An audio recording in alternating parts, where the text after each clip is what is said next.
Sa isang komunidad sa probinsya ng Agusan del Sur, ang Agusan Marsh ay buhay. Para sa tribong Manobo, ito ay paraiso na kailangan pangalagaan.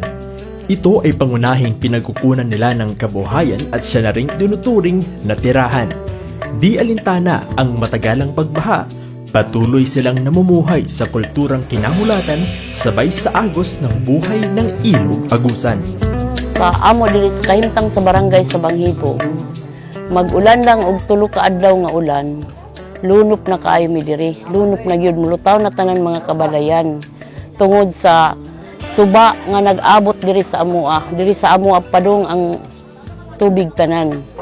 Ang panginabuhian sa mga katawhan diri panguma, pagtanom og gulay ug pangisda. Pag-abot sa kanang baha katong among mga tanom, wala na gyud tanan.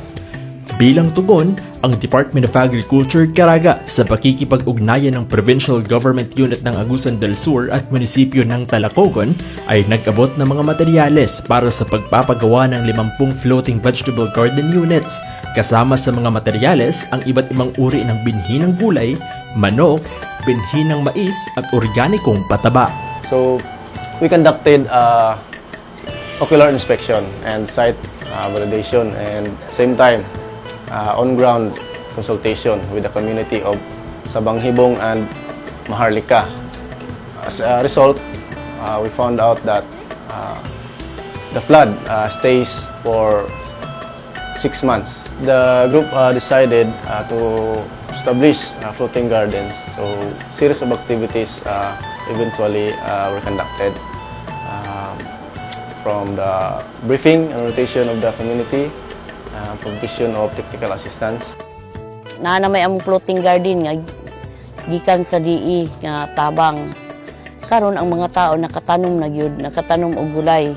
Dako kayo ang benepisyo sa among floating garden kay sa una nga wala mi floating garden, mobaba mig Talacogon, mangumpra og gulay ug kanang baha. Ang pliti sa pambot bakan for 200. Unya ang kalayo duha ka oras ang pababa, unya pagsubida pauli 3 ka oras. Nya dili pag yun mi sigurado sa among pambot, simba ko na ay disgrasya, i-compare karon nga naara sa among kilid sa balay ang mga gulay ug ang mga panakot. Nya makabaligya pa, unya panakot pa, makapanghatag pa sa silingan kanang wadi kapalit. Ako si Ami Goyo, usa sa nag-floating garden. Ang akong tanom, talong, atsal, og sibuyas, tangad, og dulaw, sili. Nagsugod ko sa pagtanom October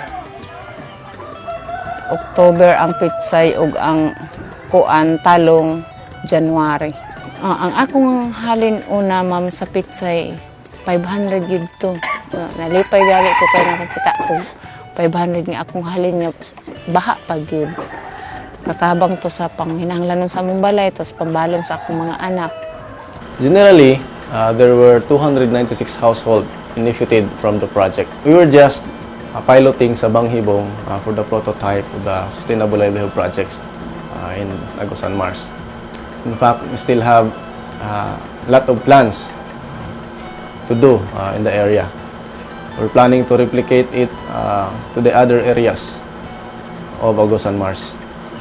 Samantalang patuloy ang pagpapalawak ng floating garden, nagipag-ugnayan din ng DA sa iba't ibang pribado at pampublikong ahensya upang mas matugunan ang pangangailangan ng dagdag na pagkakakitaan. Isa na rito ang paggamit ng janitor fish at water hyacinth na sagana sa kanilang lugar bilang bahagi ng raw material sa programang inilunsad ng DA na Local Feed Formulation na inisyatibo ni Regional Executive Director Engineer Ricardo M. Oniate Jr. What is good, whatever is ma-produce dito, at least mapuslan yun sa ato mga kaigsunan dito. And punan pagid nato, no?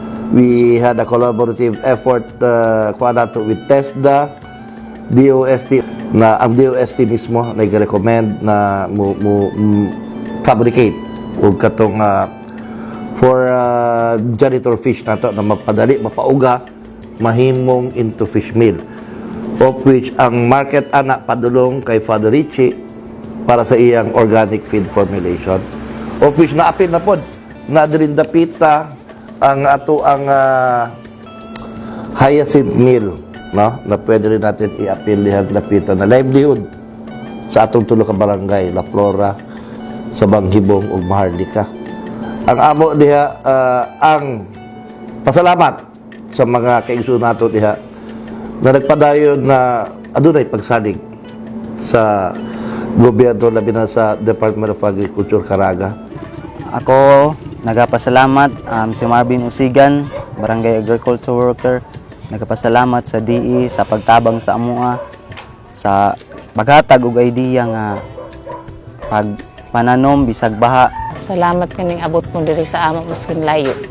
Katanaw mo sa among sitwasyon diri nga kalisod. Singbilis ng agos ng tubig sa Agusan Marsh ang pagbabagong hinaharap ng sektor ng agrikultura.